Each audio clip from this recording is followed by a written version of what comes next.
भाई जीव तो अभी भी निर्मल है, लेकिन उसमें मिलौनी हो जाने के कारण से उस मिलौनी को निकाल करके वापस उस निर्मल पद में पहुंचाना है। जीव जो है वो अभी भी निर्मल है, लेकिन माया के बस हो गया है। तुलसीदास जी ने रामायण में कह दिया है कि ईश्वर अंश जीव अविनाशी, चेतन अमल सहज सुखराशि, सो माया बस भयो गुसाई, बधेओ कीड़ मरकट की नाई। सो माया बस भयो गुसाई, बधेओ कीड़ मरकट की नाई। आकर 4,84,000 योनि भ्रमत जीव अविनाशी। जीव अविनाशी है, निर्मल है, सुख का भंडार है, लेकिन माया के बस होकर के 4,84 लाख योनियों में भ्रमता हुआ दुख भोग रहा है। अब इसके लिए कार्रवाई करना है कि संत सदगुरु से मिलकर के सुरत सदयोग के तरीके से सदगुरु भक्ति करके ये सब मंडलों की सैर करता हुआ वहाँ की लीला और वहाँ का आनंद और प्रकाश देखता हुआ जा करके सर्वेश्वर सदगुरु दयाल में सदरूप होकर के सदा के लिए सर्वशक्तिमानता और परमानंद का अनुभव करें और वहाँ से सारी सृष्टि का, सारी रचना का तमाशा देखें। ये युक्ति इस नर देह में रची गई है और वही बयान कर रहे हैं। और ये जीव जो है ये निर्मल अभी भी है, अभी भी अविनाशी है, इसका नाश नहीं होता, लेकिन जो मिलौनी इसमें मिल गई है उसको निकालना है। एक सुतुई दूध एक घड़े पानी में डाल दिया गया।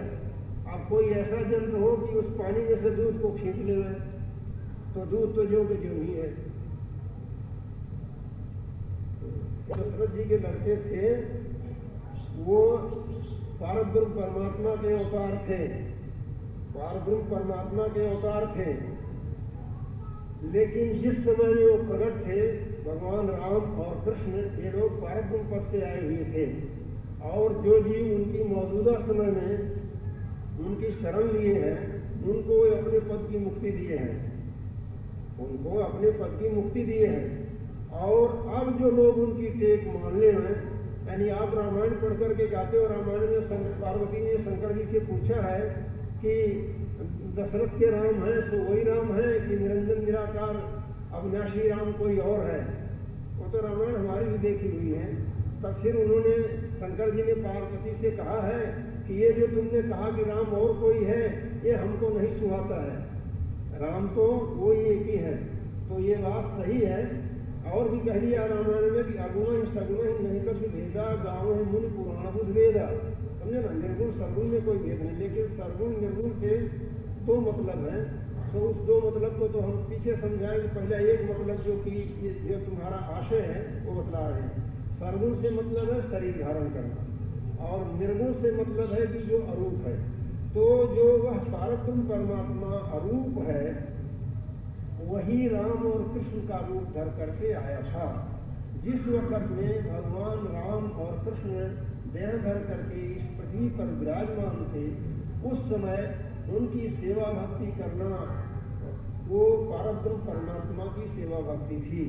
और जो जिन लोगों ने उनकी शरण सच्चे दिल से लिया, उनकी सेवा किया, उनको उन्होंने अपने उस पारब्रह्म पद में पहुंचा करके और महाप्रलय तक के लिए सुखी कर दिया। समझे ना। लेकिन अब जो उनकी टेक कोई पकड़े, जैसे कि राम और कृष्ण की टेक अब पकड़े और अब उनके देह रूप की मूर्ति बना करके रख ले गए, तो फिर क्या नाम वो पद नहीं उनका मिलेगा, उनका वो पद नहीं मिलेगा। क्यों कि अब लोग किताबें पढ़ेंगे, किताबों के पढ़ने से पता नहीं लगेगा। अब उस रामायण में भगवान राम ने फरमाया है कि सुन कपी से अंगद लंकेशा, पावन पुरी रुचिरे हरेशा, यद्यपि सब कुंठ बखाना, वेद पुराण जग जाना, अवध सरित प्रिय मोहन सोऊ, या प्रसंग जाने कोई को। राम कहते हैं कि वैकुंठ जिसकी महिमा वेद पुराणों में जाहिर है और सारा जगत जानता है, वह वैकुंठ मुझे अवध के समान प्यारा नहीं है। इस भेद को कोई कोई जानेंगे।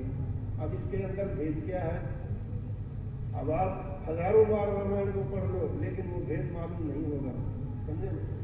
तो वो अवध ज्ञान ये अयोध्या नहीं है जो फैजाबाद जिले में। अगर ये होता तो भगवान राम पारब्रह्म परमात्मा के अवतार से इसी को अपना हेडक्वार्टर बना लेते, क्यों छोड़ के जाते? नहीं, वह अवध क्या है? 10वां द्वारा है। पारब्रह्म पद जो 10वां द्वारा शून्य है वो अवध है, और वही कृष्ण का वृंदावन है, और वही राम का अवध है। वहां से लोग आए थे। और वैकुंठ जो है, विष्णु का वैकुंठ 5वें आसमान में है, और कृष्ण ने जिस वैकुंठ का गीता के अंदर जिक्र किया है वो सहस्त्र कमल है, वही गोलोक है, और वही राम का साकेत लोक है। वहां से ये लोग देह धर करके संसार में प्रकट हुए थे, समझे ना? तो वो वैकुंठ जो सहस्त्र कमल है, उस सहस्त्र कमल के आगे ओंकार पद है, जिसे ब्रह्म पद कहते हैं, और उसके परे शून्य है, वो पारब्रह्म पद है। वहां से राम और कृष्ण आए थे। वो राम का कृष्ण और राम का अवध और कृष्ण का वृंदावन है। तब वो उससे 3 दर्जा आगे है। तब भला उसके समान ये क्यों नीचे से क्यों प्यारा लगे? क्योंकि यहाँ माया में पुष्टि बन के बहुत ठोस है, जड़ है, और ये जल्दी नाश होता है, तो फिर वो राम को क्यों प्यारा लगे अवध के समान? तो भाई ये भेद की बातें हैं, ये आध्यात्मिक साधना से जानी जाती है, या आध्यात्मिकवादी गुरु से मालूम होता है। राम और कृष्ण जो थे पारब्रह्म परमात्मा के अवतार थे। अब देखो कि उद्धव जी जो थे कृष्ण भगवान के परम मित्र थे। राम और कृष्ण में कोई फर्क नहीं है, राम और कृष्ण एक ही स्टेज के थे, और वो पारब्रह्म परमात्मा के अवतार थे। उद्धव जी कृष्ण भगवान के परम मित्र थे, ये सारा जगत जानता है, पुराणों में भी लिखा हुआ है। लेकिन जिस वक्त कृष्ण भगवान परम धाम को जाने लगे तो उद्धव जी रोने लगे, बोले भगवान मुझे भी अपने साथ ले चलो, मुझे भी परम धाम को ले चलो। तब भगवान ने ये जवाब दिया कि जब तक कि मन के विचारों को योग यज्ञ में नहीं जलाओगे तब तक परम धाम पहुंचने के काबिल नहीं होगे। ऐसा कहकर के वो शरीर छोड़ के परम धाम को चले गए, और उद्धव जी रो करके बद्री का आश्रम चले गए योग अभ्यास करने। तब बड़ा सोचने की बात है कि रामकृष्ण जो दुनिया में आए थे वो जीवों को अपना निज पद बतलाए थे, वहाँ पे पहुँचने की युक्ति बतलाए थे। ये लोग निमित्त अवतार भी थे और गुरुवाई भी किए थे, निमित्त अवतार थे और गुरुवाई भी किए थे। भगवान कृष्ण ने गांव को, पांडवों के परिवार को गुरु बन करके उनको उपदेश दिया था। भगवान राम ने अपने शिष्यों को उपदेश दिया था। तो ये लोग वहाँ का भेद दिए थे और वहाँ के पहुँचने की युक्ति बताया था। जिन्होंने उनमें विश्वास और श्रद्धा ला करके उनके उपदेशों की कमाई किया, उनको वहाँ पहुँचाए, और जो लोग उनमें विश्वास नहीं लाए, उनको नहीं माने, वो लोग अपनी करने का फल होंगे। ये बात है कि पारब्रह्म परमात्मा के अवतार राम थे, लेकिन सत्य पद निर्मल चैतन्य पद जो हमने बताया वो उससे आगे, यह निर्गुण पद है, ये निर्गुण ब्रह्म है, और सत्य पद निर्गुण ब्रह्म से भी आगे। निर्गुण ब्रह्म के साथ अव्यक्त आया है, और ओम जो है ये सर्वगुण ब्रह्म है, क्योंकि ओम में अकार उकार मकार ये मात्रा शामिल है, और यही 17 स्तंभ है। तो ओम सगुण ब्रह्म है, और राम और कृष्ण ये निर्गुण ब्रह्म पद से आए थे। इनका बल्कि उस निर्गुण ब्रह्म का ही नाम राम है, लेकिन उसका भेदी गुरु मिले तब बतावे। तो ये उस रणकार पद से, जो कि राम श्री संप्रदाय के आचार्यों ने लिखा है, बोला है, तो उस रणकार पद से राम और कृष्ण आए थे शून्य से। तो ये इस निर्गुण ब्रह्म के साथ तो अव्यक्त माया है, और सर्वगुण ब्रह्म के साथ आदि माया है, समझे ना? और उसके पार उस निर्गुण ब्रह्म के परे सत्य पद है, वो निर्मल चेतन है, वहाँ माया का नाम निशान नहीं है। उसकी रचना जो है वो भी सत्य है, निर्मल है, वहाँ कोई तरह का माया का नाम निशान नहीं है, वो अजर अमर अविनाशी है। इसलिए हम जो ये सब भाई बहनों से कह रहे हैं, ये सबको इसलिए कि अब निर्गुण ब्रह्म की उपासना द्वापर में थी, और सर्वगुण ब्रह्म यानी ओंकार की उपासना त्रेता में थी, और सतयुग में देवताओं की उपासना थी। सतयुग में देवताओं की, और त्रेता में सर्वगुण ब्रह्म की, और द्वापर में निर्गुण ब्रह्म की। अब कलयुग में सत्य पद की उपासना। इस तरह से अधिकार चारों युगों में है। अब जैसा कि अभी हमने बयान किया, सतयुग में जब तक ही कर सकते थे, और इसी का जिक्र पुराणों में, वेदों में सब जगह लिखा है। कोई भी विद्वान देखे तो सतयुग में जितने हुए सबके लिए जब तक करना लिखा है। देखो, नारद जी ने पार्वती को तपस्या करने का उपदेश दिया था, उन्होंने तपस्या किया कई हजारों वर्ष, क्योंकि लाख वर्ष उम्र होती थी तो हजारों वर्ष लोग तपस्या करते थे। तो हमने जो बातें कहा है ये वेद, पुराण, गीता, भागवत सबके सम्मत है। लेकिन जैसा कि भाई बहनों का ज्ञान है कि वो सब धाम 16 फेर भेजते हैं, वो कांच और रतन को एक मिलाते हैं, हम ऐसा नहीं करते हैं। हम सब भाई बहनों की भूल को मिटा रहे हैं और बता रहे हैं कि युगों के धर्मानुसार काम करो। और राम तो एक ही है, यानी दशरथ के राम जो थे वो राम के ही अवतार थे, पारब्रह्म के अवतार थे। लेकिन अब उनके देह स्वरूप को लेकर के तुम चलो, तब उससे तुम्हारा काम नहीं बनेगा, उनके पद में नहीं पहुंचोगे। जो उस राम रनंकार पद का भेदी हो ऐसा गुरु तलाश करके चलो तो आज भी वो राम से मिला देगा, उस पारब्रह्म से मिला देगा। लेकिन जो तुम उन्हीं राम की टेक पकड़ करके रामायण पढ़ोगे तो नहीं हो सकेगा। इसी तरह से गीता में कृष्ण भगवान ने कहा है, गीता में कृष्ण भगवान ने भी किया, राम ने अपना अवध बतलाया ना कि यह प्रसंग जाने कोई कोई, यानी वैकुंठ भी मुझे अवध के समान प्यारा नहीं है, लेकिन इस वेद को कोई कोई जानता है। अब उस अवध का तुमको पता नहीं था कि वो अवध कौन सा है राम का। रामायण तो कई बार पढ़े होंगे। और अब कृष्ण भगवान ने अपना परम धाम बतलाया है गीता में कि न तद्भाषिते सूर्यो न शंका न पावका ये दत्ताम निवर्तन्ते दत्ताम परमम, यानी न वहाँ सूरज प्रकाश करता है, न चंद्रमा है, न अग्नि है, बिना सूरज, बिना चांद, बिना अग्नि के वहाँ प्रकाश है, वो मेरा परम धाम है, वहाँ गए बिना जीव की मुक्ति नहीं। तो इस तरह से उन सब ने, राम ने, कृष्ण ने अपना परम धाम बतलाया है। उस परम धाम का भेदी गुरु तलाश करके और उसकी शरणागति अख्तियार करके अब कलयुग के धर्मानुसार साधन करोगे, तब आज राम और कृष्ण को उस पद में देख सकते हो, वहाँ उनका दर्शन कर सकते हो।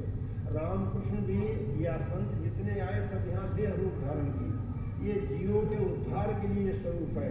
और जब वो अपना काम कर चुके तब इस नश्वर शरीर को छोड़ करके अपने निज रूप में जा समाये, अपने उस निज रूप में जा समाये। तो अब उनकी टेक पकड़ने से काम नहीं चलेगा। इसी तरह से पिछले संतों की, जैसे कबीर साहब, डालू साहब, नानक साहब, रावत स्वामी साहब वगैरह हो गए, उनकी टेक पर भी पकड़ कर कोई बैठे तो उसका भी काम नहीं बनेगा।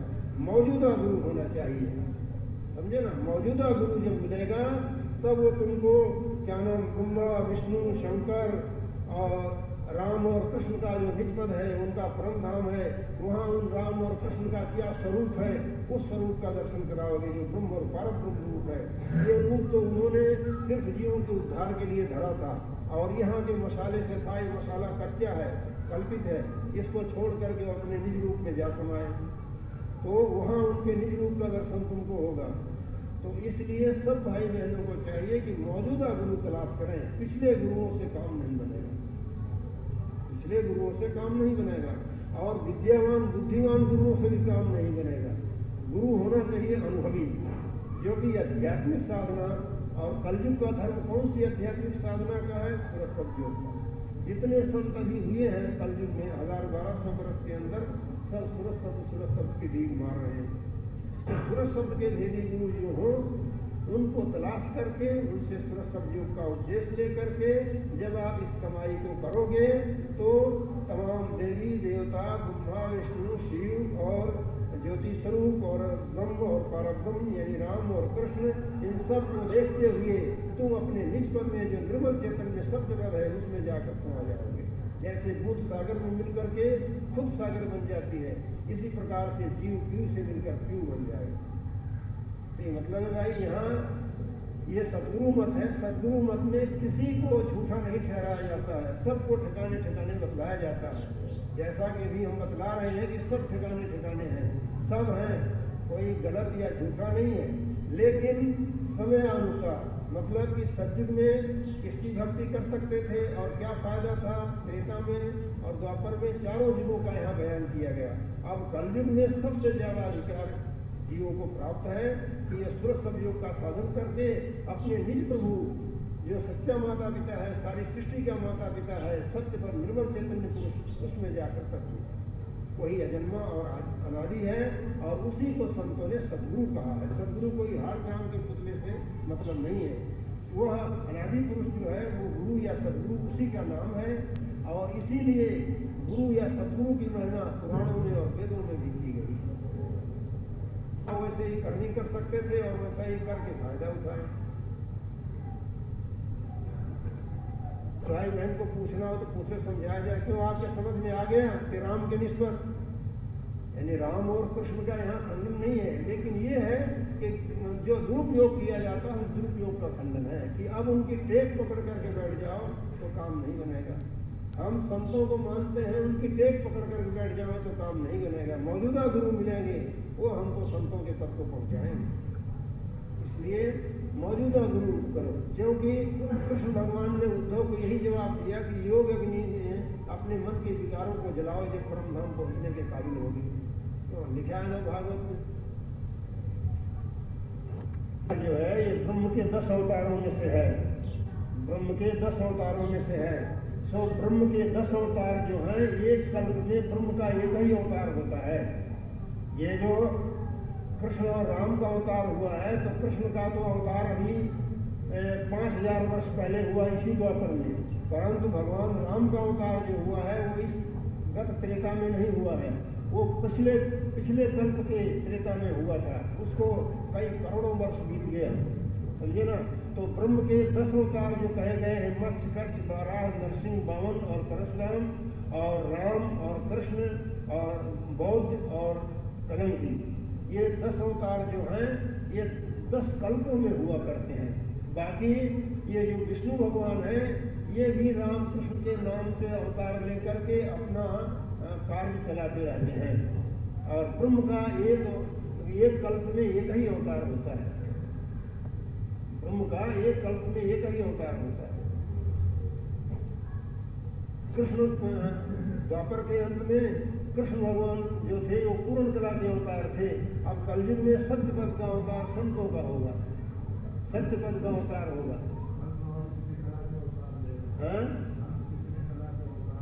संत कला नहीं है, अकल है, वो कला, वहाँ कलाओं की कमी नहीं है, वहाँ कलाओं की कमी नहीं है।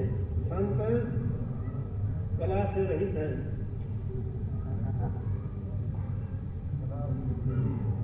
पारक ब्रह्म में जैसे कि अब कला किसको कहते हैं, तो कला को हम समझा रहे हैं कि जैसे कि अभी दरबार का शासन था, तो जोधपुर दरबार में मान लो कि 20 हाकिम थे, तो ये गोया दरबार की 20 कलाएं थी, दरबार की ये 20 कलाएं थी, एक हाकिम एक कला थी उनकी, इस तरह से समझ लो। तो इसी तरह से जैसे अब सुपरिटेंडेंट होता था उस जमाने में, तो 4-5 हाकिमों के ऊपर एक सुपरिटेंडेंट होता था, वो सुपरिटेंडेंट गोया 4 कला का अवतार था दरबार का। तो इस तरह से कलाएं दी गई थी। और संत जो हैं वो तो वहाँ प्रेम की मुख्यता है, वहाँ कोई कला का नहीं है। इनको परब्रह्म परमात्मा ने जो भेजा था तो कला देकर के भेजा था, उतना अख्तियार देकर के भेजा था, इसलिए यहाँ कलाएं हैं मुकर्रर की गई। वरना सत्य पर जहाँ प्रेम की मुख्यता है, जहाँ प्रेम ही प्रेम है, वहाँ कलाओं की जरूरत नहीं है, वो कलाओं से रहित है। जैसे जागीरदार होते हैं ना, जमींदार होते हैं, तो जमींदार तो अपनी जिम्मेदारी को संभालते हैं, वो क्या नाम, उनको गवर्नमेंट का ख्याल नहीं है, क्या ख्याल है, लेकिन क्या नाम वो अपनी जिम्मेदारी को संभालेंगे। राम और कृष्ण ने भी संतों की महिमा किया है।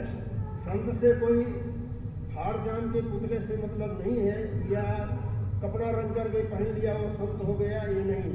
संत का मतलब कि उस संत पद में, संत माने क्या होते हैं कि जो अनंत है और शांत है, सारी सृष्टि जिसके चेता में है, उसका नाम है संत। तो ऐसा संत वही अनादि पुरुष है। तो उस संत पद में जो देह धरे हुए अपनी सूरत को पहुंचा दिए हैं और वहाँ का दर्शन कर रहे हैं, आनंद ले रहे हैं देह धरे हुए, वो संत कहला सकते हैं। वरना हर एक संत कहलाने का अधिकार नहीं करता, हर एक संत कहलाने का हकदार नहीं है। तो रामकृष्ण जो थे, उन लोगों ने, कृष्ण भगवान ने उद्धव को ज्ञान देते हुए एकादश स्कंध में फरमाया है कि हे उद्धव, जब कोई संत मिल जाते हैं तो उनके चरणों की धूलि में मेरे सारे शरीर में लगा लेता हूँ। क्यों कि मेरे शरीर से अनंत ब्रह्मांड बसते हैं और प्रत्येक ब्रह्मांडों में अनंत जीव बसते हैं, तो मेरे सहित उन सब जीवों के कर्म हल्के होते हैं। ऐसा एकादश स्कंध में उद्धव को ज्ञान देते हुए कृष्ण भगवान ने फरमाया, संत की महिमा किया। और भगवान राम ने रामायण में भीलनी को ज्ञान देते हुए कहा है कि सप्तम मोह में सब जग देखे, मोहिते संत अधिक कर लेखे। और प्रथम शुरू में कहते हैं प्रथम भक्ति संतन कर संगा, दूसरी रजनुम तथा प्रसंगा, यानी प्रथम भक्ति सर्वश्रेष्ठ संतों की है, उसके दूसरे नंबर पर मेरी भक्ति है। रामकृष्ण खुद ने बयान किया है।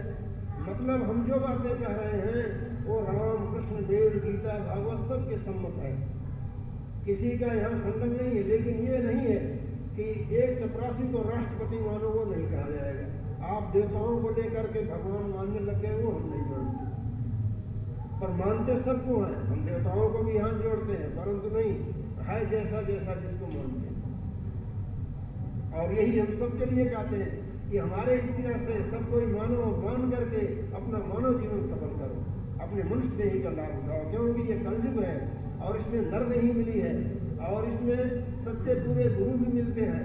तो ऐसा मौका पा करके भाई बहनों को चूकना नहीं चाहिए, चूकना नहीं चाहिए। कहें खोलो आंख निकट ही देखो, जब क्या खोलू खोल करिए। राधा स्वामी बनो सुनाई, नहीं मानो तो जूम नहीं। मौका पा करके चूकते मत जाओ। आप सच्चे प्रभु जो निज माता पिता है, जो सत्य है, निर्मल चैतन्य है, उसकी भक्ति की तरफ मन लगाओ और उसका भेद ले करके सुरक्षित योग इस कलयुग का धर्म है, इसका साधन। हमने चारों युगों का बयान कर दिया, उसमें सब बातें आ गई, वेदों में पुराणों में उठा कर देखो सब बातें आ गई।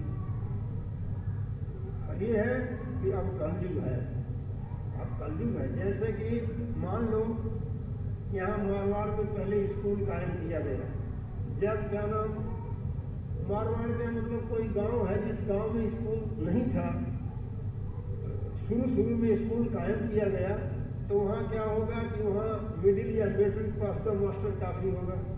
वहाँ प्रोफेसर आकर क्या करेगा, क्योंकि वहाँ नए सिरे से पढ़ाई कराना है, तो वहाँ मिडिल पास का या मैट्रिक पास का मास्टर काफी होगा। इसी तरह से जब सृष्टि रची गई, सतयुग का जमाना हुआ, सतयुग में जब चैतन्य शक्ति शरीर के घाट पर काम करती थी, शरीर के घाट पर काम करती थी, शरीर की प्रधानता थी, तो शरीर से ही परमार्थ समाया जाएगा। शरीर विषय क्या है? इंद्रियां। इंद्रियों के स्वामी कौन है? देवता। देवताओं की भक्ति होगी, देवताओं की भक्ति कर सकते हैं। और जब त्रेता युग लगा, मन की शक्ति जगी, तब मन से कलाएं आई। मन किसकी अंश है? ब्रह्म की अंश है। तब ब्रह्म से ब्रह्म के अवतार हुए और उन्होंने योगाभ्यास करके जीवों को ब्रह्म पद में पहुंचाया। द्वापर लगा, तब प्राणों से भक्ति करने का अधिकार देगा, तब पारब्रह्म के अवतार हुए और उन्होंने जीवों को प्राणायाम योग कराकर पारब्रह्म पद में पहुंचाया। अब कलयुग में चैतन्य जीवात्मा की शक्ति जगी है और इसको संतों ने श्लोक कहा है, इससे भक्ति करने का अधिकार सब भाई बहनों को है। तो सत्य पद के अवतार संत हुए, उन्होंने सुरक्षित योग का साधन करा करके जीवों को सत्पद में पहुंचाते हैं। संत जो है ये सत्य के अवतार, जैसे कबीर साहब, दादू साहब, नानक साहब, पलटू साहब, जगजीवन साहब, तुलसीदास जी और तुलसी साहब और ये क्या नाम राधा स्वामी साहब, ये सब संत सत्य के अवतार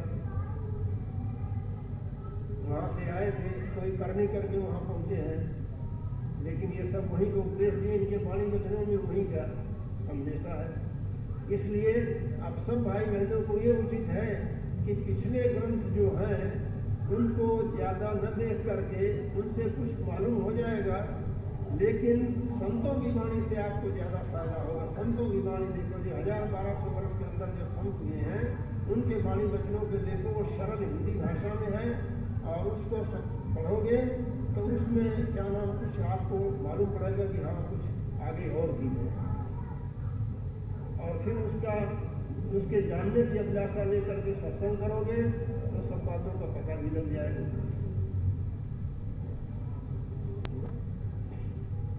16 से 80 में काशी में शरीर छोड़े थे, वही 140 वर्ष के बाद फिर जाकर के राजा पूना के यहाँ पैदा हुए।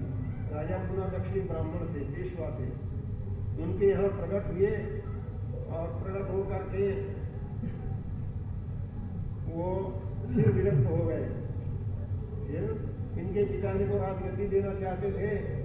जब उनसे अपने पिता से भक्ति और ज्ञान की चर्चा की, इनके पिता निरुत्तर होकर के फिर भी इनको राज्यक्षेप करना, उनको यानी करने के लिए उन्होंने तैयारी किया और करना चाहते थे।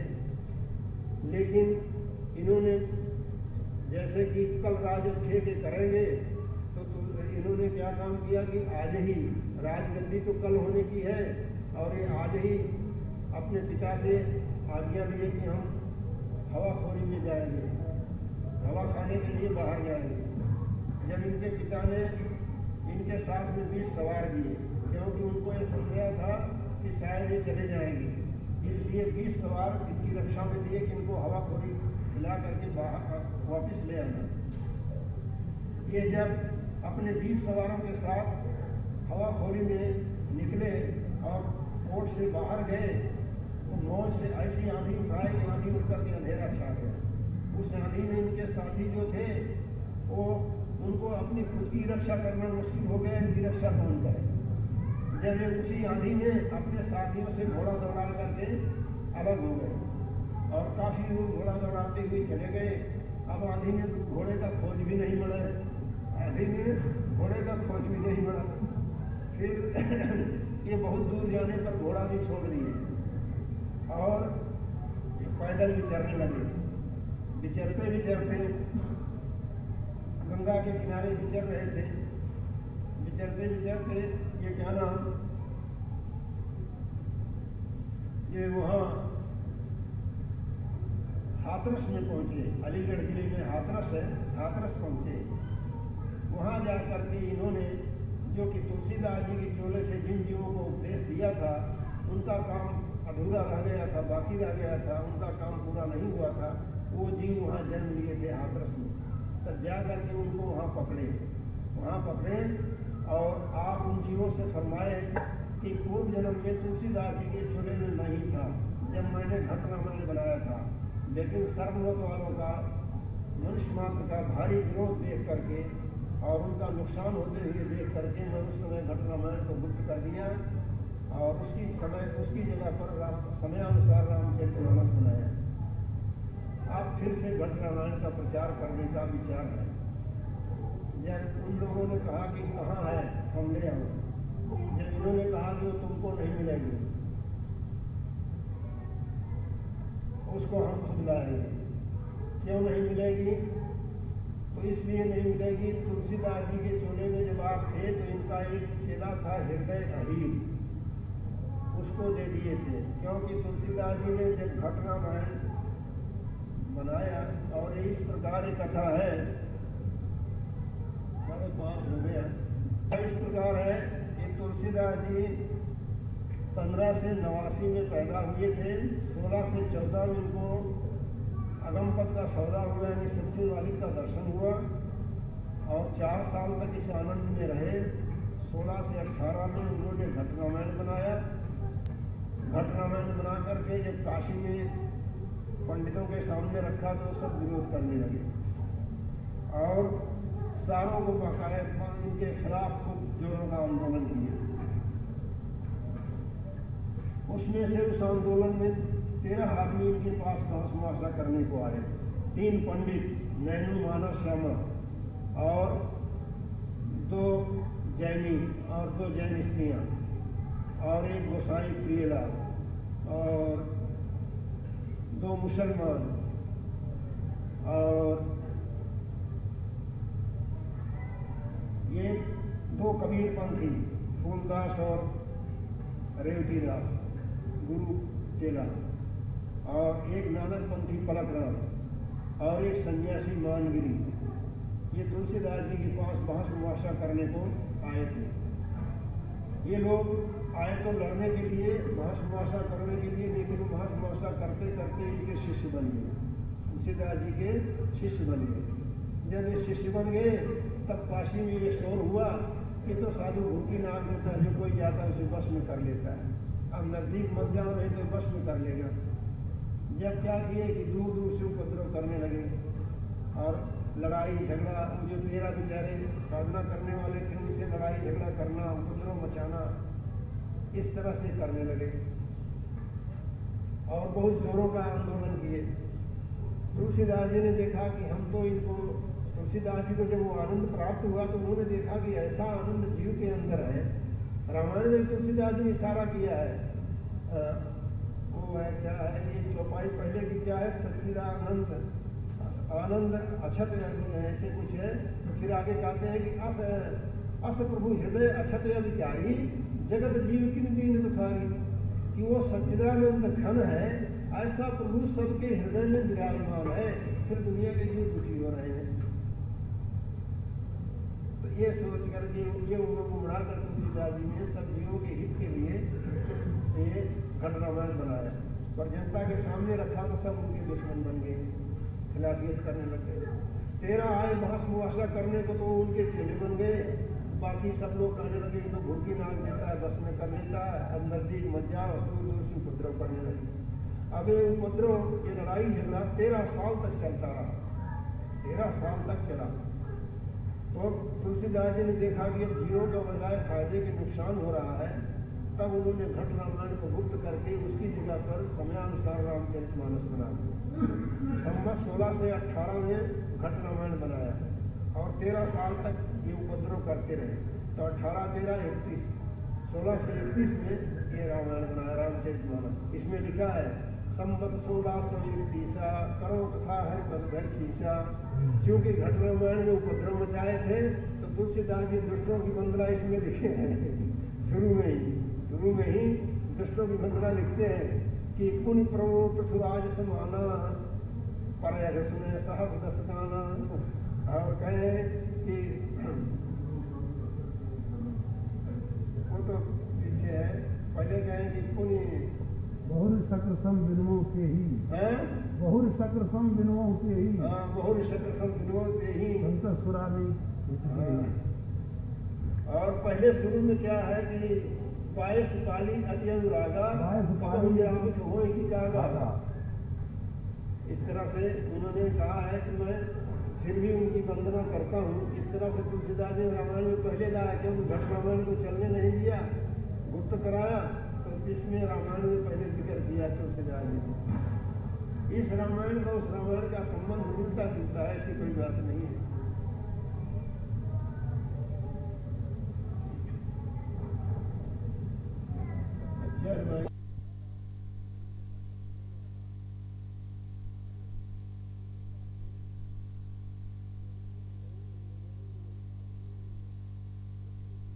सुनते जाइए। अब आज आप लोगों को एक संदेशा और हम देते हैं। वह संदेशा ये है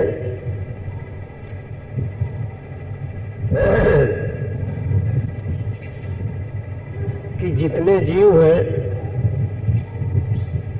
सब उस दयाल प्रभु की अंश हैं। आदमी, पशु, पक्षी, कीट, पतंगा और देवता तलक सब जितने हैं सब उसी एक दयालु प्रभु की अंश है। वो प्रभु दयाल है और वो कभी जीवों को दुख में नहीं देखना चाहता, लेकिन जीव उस दयालु प्रभु को भूल करके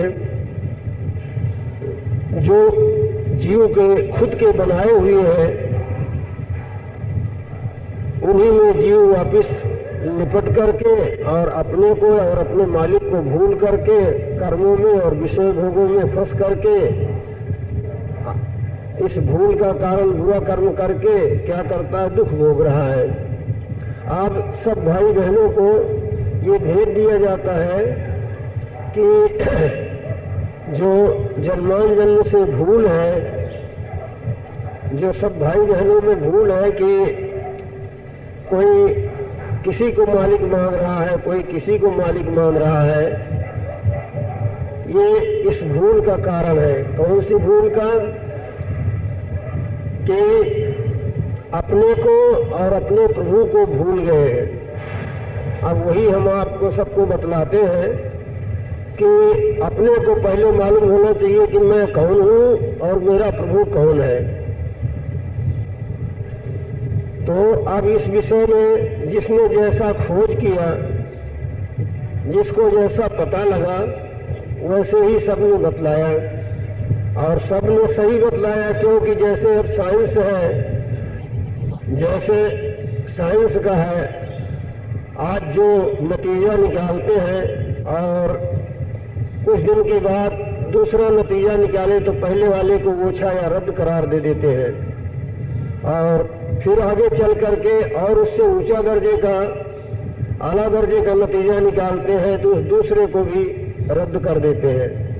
तो इसी तरह से परमार्थ है, परमार्थ में जैसी जैसी खोज हुई, जैसा जैसा भेद सब देते गए।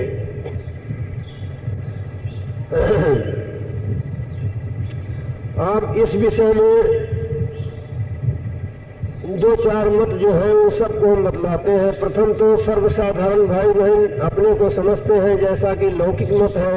कोई कहता है मैं स्त्री हूँ, मैं पुरुष हूँ, मैं ब्राह्मण हूँ, क्षत्रिय हूँ, वैश्य हूँ, शूद्र हूँ, और कोई पोस्ट या ओहदे का आदमी हूँ, नेता हूँ या लीडर हूँ। इस तरह से सब ये अपने को समझ रहे हैं, लेकिन ये बिल्कुल अविद्या का कारण है।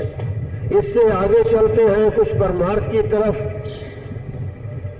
आध्यात्मिक खोज में तो किसी ने ये संदेशा दिया है कि तुम कर्मी जीव हो, किसी ने ये संदेशा दिया कि तुम शिव हो, किसी ने ये संदेशा दिया कि तुम ब्रह्म हो। अब ये संदेशा बहुत ऊंचा दर्जे का समझा जाता है। ये वेदांत का संदेशा है कि हम ब्रह्मस्मि, मैं ब्रह्म हूं।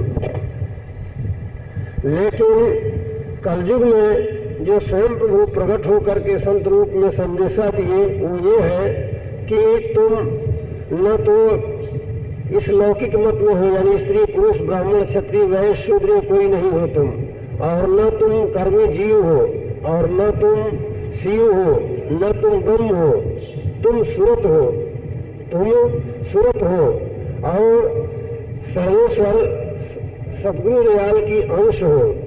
तुम सुरत हो। सुरत का शुद्ध शब्द क्या है? स्व माने निज, रत माने लीन, जो अंतर के अंतर अपने निर्मल चैतन्य पद में लीन है। कभी किसी हालत में प्रलय महाप्रलय के समय में भी वो उससे जुदा नहीं होती है। न तो अपने देह में बैठी हुई देही जिंदगी के समय में, न मौत के समय में, न बाद मरने के कभी भी वह जीवात्मा जो सुरत है वो अपने मालिक से जुदा नहीं होती। तो ये संदेशा हम सब भाई बहनों को दे रहे हैं और यही संदेशा आज से 1500 बरस के अंतर्गत जितने संत हुए हैं, जैसे कबीर साहब, दादू साहब, नानक साहब, पलटू साहब, जगजीवन साहब, तुलसीदास जी, तुलसी साहब और राधा स्वामी साहब वगैरह संतों ने यही संदेशा दिया है और वही संदेशा हम आप सब भाइयों को दे रहे हैं कि आप हम सब जितने हैं सब सुरत हैं और सर्वेश्वर सत्य पुरुष सद्गुरु दयाल की अंश है। यह सूरत सर्वेश्वर सद्गुरु दयाल से प्रकट होकर के पहले सत्य देश की रचना रचती है और फिर सत्य देश की रचना के बाद माया जाहिर हुई है। तब माया से मिलकर के इसने पारब्रह्म और ब्रह्म को चेतन किया, पारब्रह्म और ब्रह्म की रचना किया। फिर ब्रह्म के द्वारा त्रिदेव और देवता और 484 लाख योनि यानी त्रिलोकी की रचना किया। इस त्रिलोकी में आकर के ये देहियों में भूल गई है। तो अब वही भूल हम पीछे से सब भाई बहनों को जता रहे हैं कि हम सब जितने हैं सब सुरत हैं और उस सत्य निर्मल चैतन्य पुरुष की सत्य की अंश है। उसी निर्मल चैतन्य को, सत्य को संतों ने सदगुरु कहा है। तो सदगुरु की सब अंश है। तो आप जरा सोचने का है कि जब सूरत निर्मल चैतन्य से पैदा हुई और उसी ने ही पारब्रह्म ब्रह्म और सबको रचा है, तो क्या हुआ कि आप पलट करके उन्हीं को पूजना, ये क्या हुआ कि अपने सच्चे माता पिता को भूल करके और अपने को भूल करके ये किसी न किसी जगह अटकाना। और सत्य पद के नीचे संतों का संदेश है कि सत्य पद के नीचे से माया का ज़हूर हुआ है, यानी माया जाहिर हुई है। तो जहां तलक माया है वहां तलक नाश होता है। और जहां जो माया के अंतर अधिकारी या मालिक है, माया की जो रचना है, इस माया की रचना में अच्छे बुरे कर्म सभी होते हैं, क्योंकि जहां से माया शुरू हुई है वहां से विकार शुरू हुए हैं। तब विचारों के संयुक्त जब जीव हुए तब वहाँ न्याय अन्याय दोनों हुए और अच्छे बुरे कर्म दोनों बने, तब वहाँ न्याय की जरूरत हुई। तो वह जो सत्यदेश का धनी है, जो सूरत का स्वामी है, जिसको कि संतों ने सदगुरु दयाल कहा है, वह प्रभु दयाल है। और बाकी जैसे पारब्रह्म और ब्रह्म है, त्रिलोकीनाथ और त्रिलोकी आनंद, त्रिलोकीनाथों के नाथ जो ब्रह्म और पारब्रह्म है, ये लोग न्यायकारी हैं, ये न्यायकारी है। तो न्यायकारी का धर्म है न्याय करना। क्यों ये न्यायकारी क्यों बने कि यहाँ माया है, माया में अच्छे बुरे कर्म सभी होते हैं, क्योंकि माया के साथ विकार है, विकारों से अच्छे बुरे कर्म सभी होते हैं। जब जहाँ अच्छे बुरे कर्म हुए तो वहाँ न्याय की जरूरत रहती है। तो इसलिए ये लोग न्यायकारी हैं।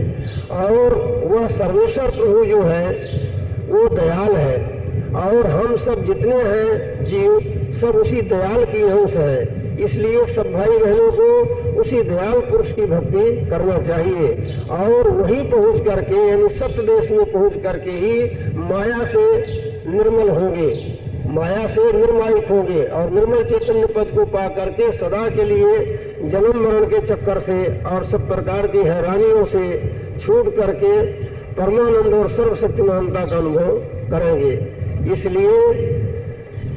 इसलिए सब भाई बहनों को चाहिए कि उसी दयाल प्रभु की भक्ति करें। और जो ये न्यायकारी हैं, इनका तो धर्म है न्याय करना, लेकिन दयाल जो है, दयाल दरबार में माफी है।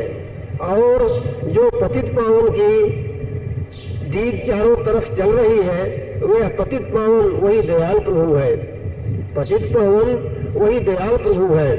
दयाल दरबार में माफी है, क्योंकि जैसे दुनिया में देख लो, लड़का कितना ही भी गुनाह किए हुए लेकिन माँ बाप के सामने जाएगा तो माँ बाप उसे दंड देना नहीं चाहेंगे, उनको उसको देख करके दया आएगी और हर तरह से उसे सुधारने की कोशिश करेंगे, हर तरह से उसे सुधारने की कोशिश करेंगे, उसे सुधारने की कोशिश करेंगे, समझाएंगे, बुझाएंगे और ये चाहेंगे कि किसी तरह से ये दुख न उठाए और ये तकलीफ न उठावे, इसको तकलीफ न हो, क्योंकि उनको दर्द रहता है उसका। इसी तरह से दयाल प्रभु जो है वो जीवों को गुनाहों की तरफ नहीं देखते और उनको माफी देते हैं, उनके दरबार में माफी है।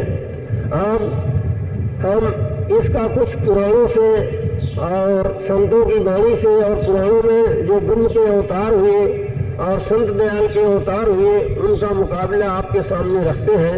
इससे आप लोग समझ लीजिए क्यों कि ये भूल काफी अरसे से चली आ रही है, बल्कि 3 युगों से भूल चली आ रही है। अब चौथे युग में इस भूल को निकालने के लिए चैतन्य जीवात्मा का अधिकार जब जीवों को प्राप्त हुआ परमार्थ कमाने का, तब दयालु प्रभु अवतार लेकर के संत सदगुरु रूप में आकर के इस भूल को जीवों की चिताए और वही हम संदेशा आप सब भाई बहनों को सुना रहे हैं। वह ये है कि देखिए ब्रह्म के अवतार भगवान राम और कृष्ण हुए हैं, ये न्यायकारी मालिक के अवतार थे। इन्होंने न्याय किया क्या कि दुष्टों को, पापियों को, दैत्यों को वध करके और भक्तों की रक्षा किया, दुष्टों को, दैत्यों को मारा, नीति का पालन किया और भक्तों की रक्षा किया। और दयाल पुरुष के अवतार सदगुरु कबीर साहब हुए हैं। जिस प्रकार से राम और कृष्ण के अवतार लेने से पहले दैत्य लोग उपद्रव मचाए थे और अत्याचार करते थे, भक्तों को दुख देते थे, तरह तरह के उपद्रव मचाते थे, इसी प्रकार से सदगुरु कबीर साहब के प्रकट होने से पहले भारत में इस कदर अत्याचार मच रहा था कि बहुत खराब हालत थी, जो कि पढ़ने वाले स्कूल में पढ़े होंगे कि हिंदुओं के साथ किस कदर अत्याचार हो रहा था, हिंदुओं के साथ किस कदर अत्याचार होता था कि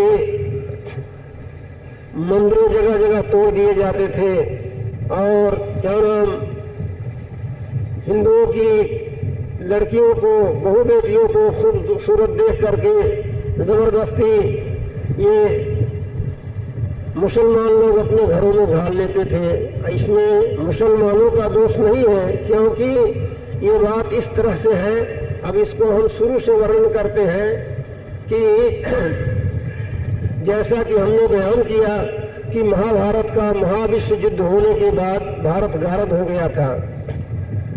ऐसी दशा में लोग, यानी 2-3 हजार वर्ष पहले का जिक्र है कि ऐसी दशा में लोग क्या नाम बिल्कुल भक्ति से दूर पड़ गए थे और कुछ भक्ति में लोग समझते ही नहीं थे। जो कुछ करते भी तो क्या, जगह जगह भूत और प्रेतों की पूजा होती थी। भूत, प्रेत, क्षेत्रपाल वगैरह जगह जगह खेतों में और कांकरों में पत्थर एक रख दिए और उस पर बकरे और भैंसे काटे जाते थे। बस इसी को लोग भक्ति समझते थे। ऐसी हालत जीवों की देख करके परमात्मा ने देखा कि ये तो क्या नाम अन्याय बहुत बढ़ गया है। तब उन्होंने, न्यायकारी प्रभु ने स्वामी रामानंद जी को भेजा। स्वामी रामानंद जी को भेजा जो कि परमात्मा की कला थे। उन्होंने आकर के इस भ्रम की पूजा का खंडन किया, इस भ्रम की पूजा का खंडन किया और खंडन करके सतोगुण प्रधान महाविष्णु की भक्ति का मंडन किया और ये भ्रम की पूजा का बड़े जोरों से खंडन किया। जब इस भ्रम की पूजा का खंडन किया तब महाकाली, जो कि बलिदान लेती थी, जगह जगह बकरा वगैरह करते थे, उसको क्रोध हुआ। वो उससे क्रोध हुआ, वह काली क्रोधित होकर के महाकाली से जा करके फरियाद करी। काली की भीड़ पर महाकाली चढ़ी और वो त्रिशूल और खप्पर लेकर के जगत में उतरी और उसने ये सोचा कि यह जो हिंदू धर्म है, जो कि निर्मल है, इस हिंदू धर्म को जड़ मूल से उखाड़ करके और हिंसक धर्म दुनिया में फैला देना, ऐसा इरादा करके वो आई। आकर के जब देखी कि हिंदू सब वैष्णव अभिमानी है, मुसलमानों के अंदर प्रवेश करी और हिंदू और मुसलमान दोनों की बुद्धि को हरण करी। हरण करके उसने अत्याचार मचाया। हिंदू मुसलमानों के अंदर प्रवेश करके अत्याचार मुसलमानों के हाथ से हिंदुओं के साथ अत्याचार करने लगी। क्या अत्याचार करने लगी कि हिंदुओं की बहु बेटियों को अच्छी खूबसूरत देख करके उनको अपने घरों में घाल लेना, जबरदस्ती खूबसूरत लड़कियों को अपने मुसलमान लड़के से शादी कर लेना और इसके अलावा भी बहु बेटियों को भगा ले जाना और जहाँ कहीं हिंदू मिले वहीं पर उन्हें मार डालना, कत्ल कर देना और जबरदस्ती उनको मांस खिलाकर कलमा पढ़ा करके मुसलमान बना लेना। इस तरह से बहुत भारी अत्याचार होने लगा। इस अत्याचार के लिए स्वामी रामानंद जी ने बहुत कुछ प्रयत्न किया। उन्होंने 14 से 84 चेले बनाए और अपने चेलों को हुक्म दिया कि जहां मुसलमान मिले वहीं उनका मुख भंजन करो, और वो चेले ऐसा ही करने लगे। लेकिन इसका नतीजा ये हुआ कि अत्याचार बहुत ज्यादा बढ़ गया।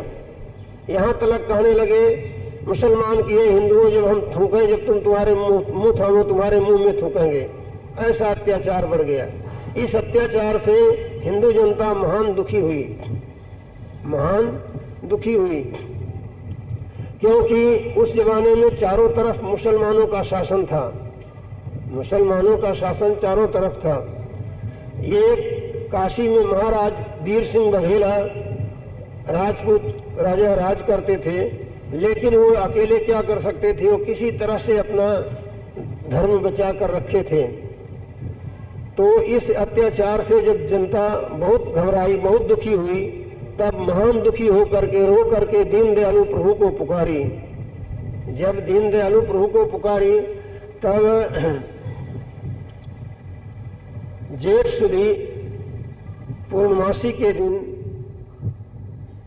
विक्रमी संवत 1455 में, विक्रमी संवत 1455 में जेठ सुदी पूर्णमासी के दिन दीनदयालु प्रभु दया उमड़ा करके अपनी मौत से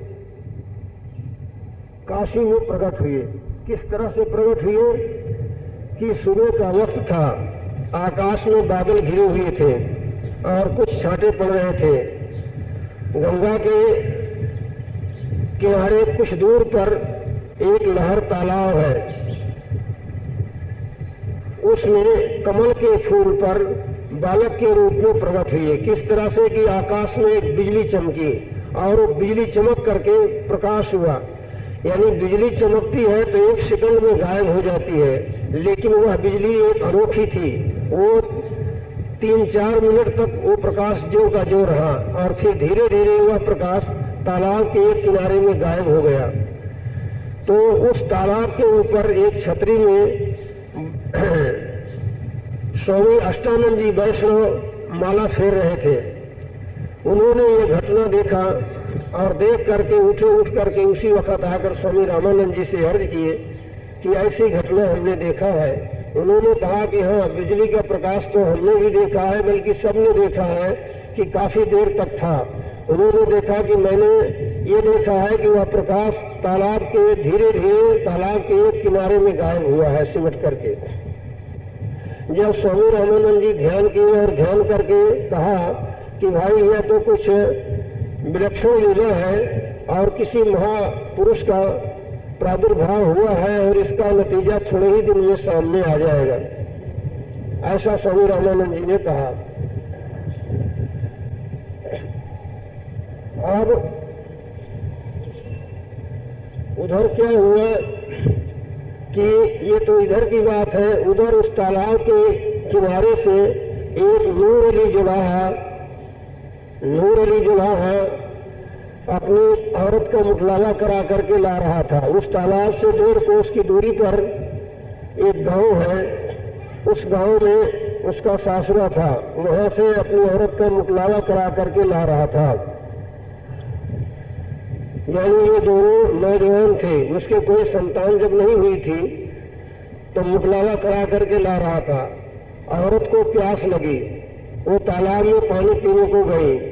जब तालाब में पानी पीने को गई तो देखती है कि तालाब के किनारे एक बहुत विशाल कमल का फूल है, जिस पर एक बच्चा नवजन्मतुआ नाड़ा सहित पड़ा हुआ है। वह बच्चा बड़ा सुंदर था, इसको देख करके हंसने लगा। जब इस औरत का नाम नीमा था, नीमा ने उस बच्चे को उठा लिया और छाती से लगा करके उसे प्यार करने लगी और वो पानी पीना तो भूल गई। उस बच्चे के प्रेम में उस बच्चे को लेकर के घर का रास्ता लिया। उस तालाब की पाल के ऊपर उसका पति, जिसका नाम नूर अली था, वो खड़ा हुआ था। उसने बच्चे को देख करके कहा कि ये बच्चा तू कहाँ से लाई है? जब उसने जवाब दिया कि तालाब के किनारे मुझे मिला है, ये बच्चा बहुत सुंदर है, इसको ले चल करके पालेंगे। उसने कहा कि तू मूर्ख है, समझती नहीं, कोई बड़ा आदमी होवे तो लोग कुछ डर और अदब भी करें। हम गरीब आदमी हैं, हमको लोग मुंडा मुंड कहेंगे कि इसकी औरत तो मुकलावे में ही लड़का ले आई, और तरह तरह की उल्टी सुल्टी बातें करेंगे और निंदा करेंगे, अपने से सहन नहीं होगी। इसलिए तू बच्चे को जहां से लाई वहीं रख दे। वहीं रखिया। अब इसको सुनकर के लोग ये समझेंगे क्योंकि स्कूलों में ऊट पटांग दिया गया है। स्कूल में जो एक दिया गया है, ये ऊट पटांग दिया गया है कि तो एक वहाँ ब्राह्मणों ने फेंक दिया था और तालाब में सूप धोने गया था और ले आया, ये बात नहीं है। इसको अपने मन में ख्याल मत लाओ, इसको सुनते जाओ, क्योंकि जिस तरफ को ध्यान नहीं रहता उस तरफ को बहुत भारी गलती पाई जाती है। अभी हम कह रहे हैं, इसको फिर समझा देंगे, सुनते जाओ। पहले मन में ये मत लाओ कि ये देख ऊट पटांग ये कह रहे हैं।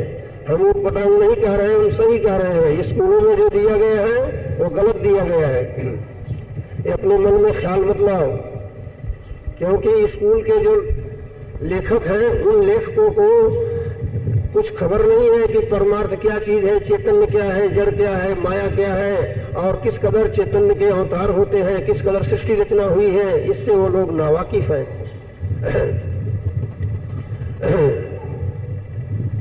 कबीर साहब के एक शब्द में सारी यूनिवर्सिटी क्या नाम हार मान लेती है। तो इस बात का ख्याल न करके सब भाई बहन सुनते जाओ।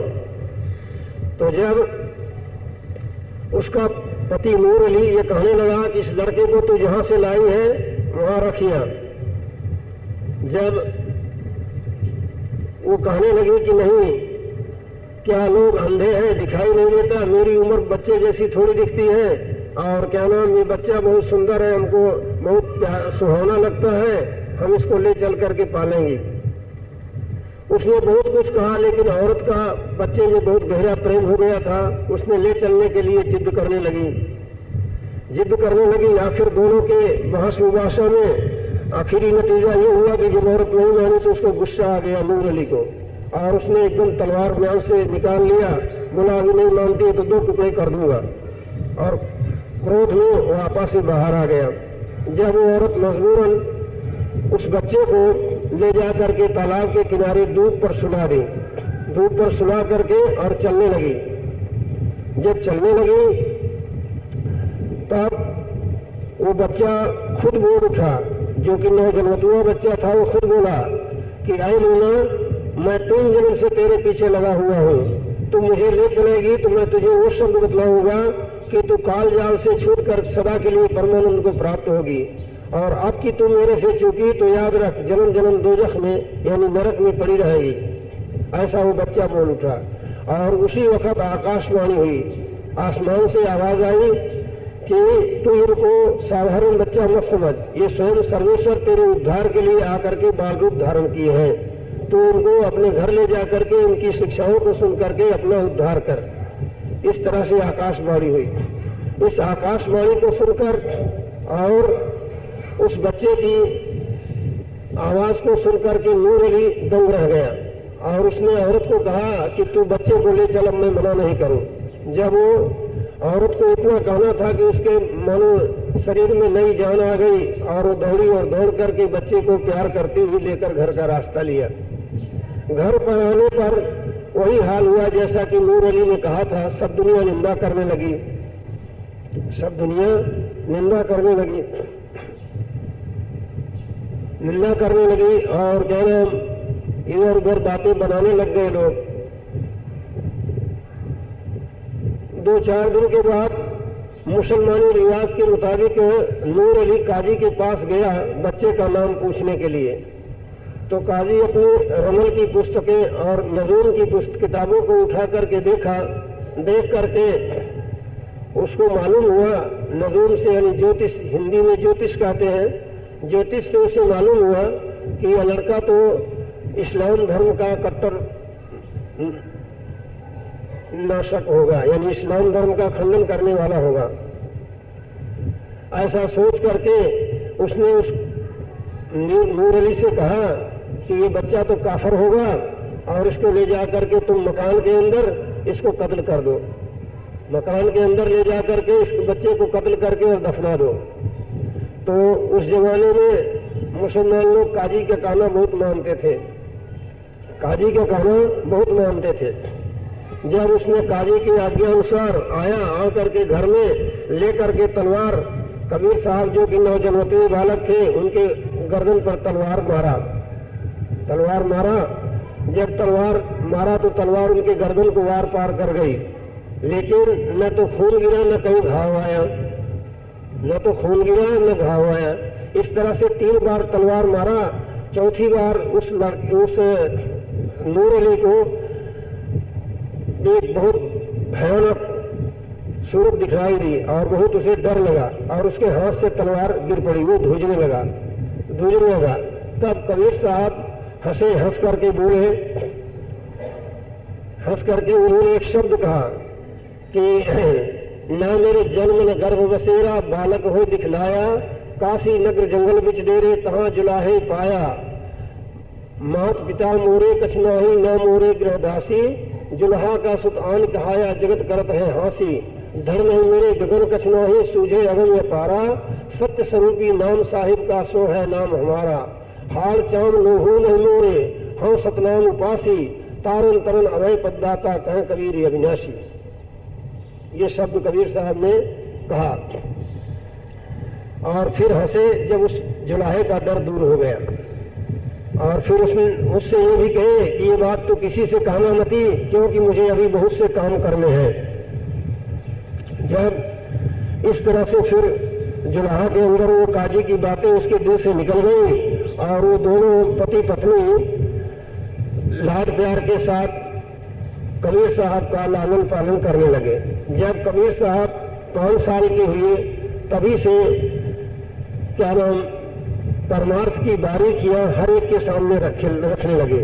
यानी हिंदू मुसलमान जो परमार्थी थे वो सबको परमार्थ की असलियत का भेद और उद्देश्य करने लगे। इनकी बातों को सुन करके सभी लोग दंग रह जाते, क्या मुसलमान फकीर और क्या हिंदू साधु, सभी उनकी बातों को सुनकर दंग रह जाते, क्योंकि ज्ञान की ऊंची ऊंची बातें हर एक के सामने करते। तब लोगों ने उनसे कहा कि ये बतलाओ कि तुम्हारा गुरु कौन है। जब उस वक्त में कोई गुरु नहीं बनाए थे, कोई गुरु इनका नहीं था, क्योंकि ये सर्वेश्वर प्रभु के अवतार थे। तब ये मजबूर हो गए किसको गुरु बताएं। जब उन लोगों ने कहा कि जब तुम्हारा गुरु नहीं है तो तुम निगरे हो, निगरे का ज्ञान प्रमाणिक नहीं है, इसलिए तुम्हारा ज्ञान हम नहीं सुनना चाहते। तब ये मजबूर हो गए, क्योंकि ये खुद गुरु भक्ति का उपदेश करते थे, गुरु की महिमा करते थे, गुरु भक्ति का उपदेश करते थे। जब इस तरह से लोगों ने कहा तब आप इस पर मजबूर हो गए और बोले कि हाँ ये बात तो ठीक है भाई। तब आप स्वामी रामानंद जी के पास गए और बोले गुरु जी मुझे अपना शिष्य बना लीजिए। स्वामी रामानंद जी ने कहा कि तू तो मुसलमान है, यानी वो पर्दा लगा दिए, पर्दे के बाहर इनको खड़ा किए, क्योंकि स्वामी रामानंद जी मुसलमानों का मुख नहीं देखते थे।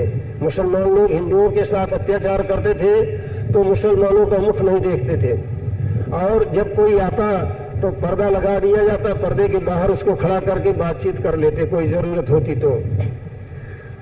वही बर्तावा इनसे भी किए। तब इन्होंने कहा कि गुरुजी आपको चेला तो बनाना पड़ेगा, चाहे आप जैसे बनाओ, ऐसा कहकर हंसकर चल दिए। तो क्या किए कि स्वामी रामानंद जी का ये नियम था कि रोज तड़के 4 बजे गंगा स्नान को जाया करते थे। रोज तड़के 4 बजे उठ करके गंगा स्नान को जाते थे।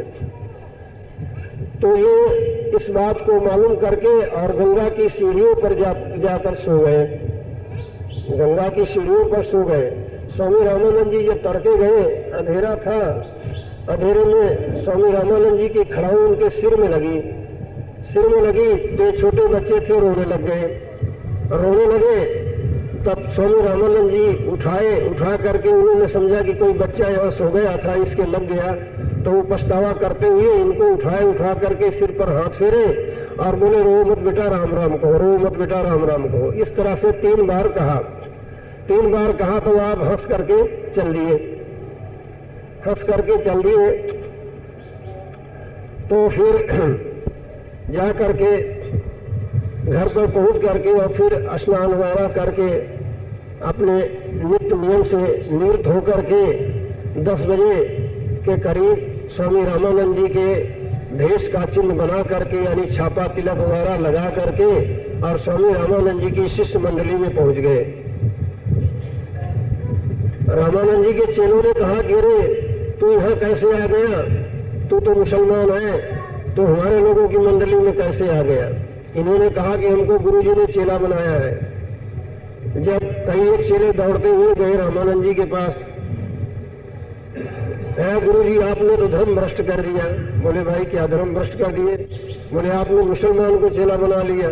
बोले किस मुसलमान को? बोले कबीर को। बोले कौन है कबीर, लाओ देखें तो। ले गए बुला करके, पर्दा लगा दिया गया, पर्दे के बाहर कबीर साहब खड़े हुए। स्वामी रामानंद जी ने कहा कि भाई हमने तुमको कब चेला बनाया? बोले गुरु जी आपने चेला बनाया था। बोले कब बनाए? बोले जब तड़के आप गंगा स्नान को गए थे, मैं सीढ़ियों पर सोया हुआ था, आपके पैर की खड़ाऊ मेरे सिर में लगी, मैं रोने लगा, तो आपने उठा करके सिर पर हाथ फेरा और राम राम कहा।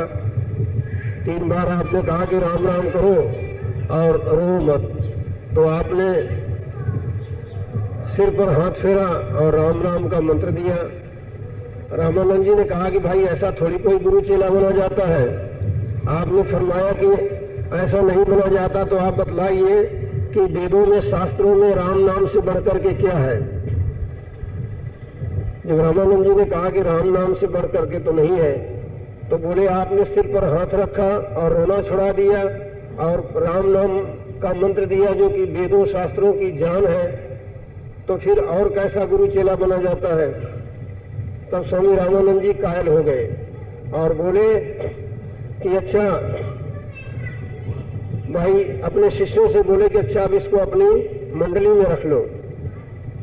जब उनके सब शिष्य कबीर साहब को अपनी मंडली में रख लिए, जब कबीर साहब उनकी मंडली में रहने लगे। अभी हम पहले कह चुके हैं कि उस वक्त माया के प्रेरे हुए मुसलमान हिंदुओं के साथ अत्याचार करते थे।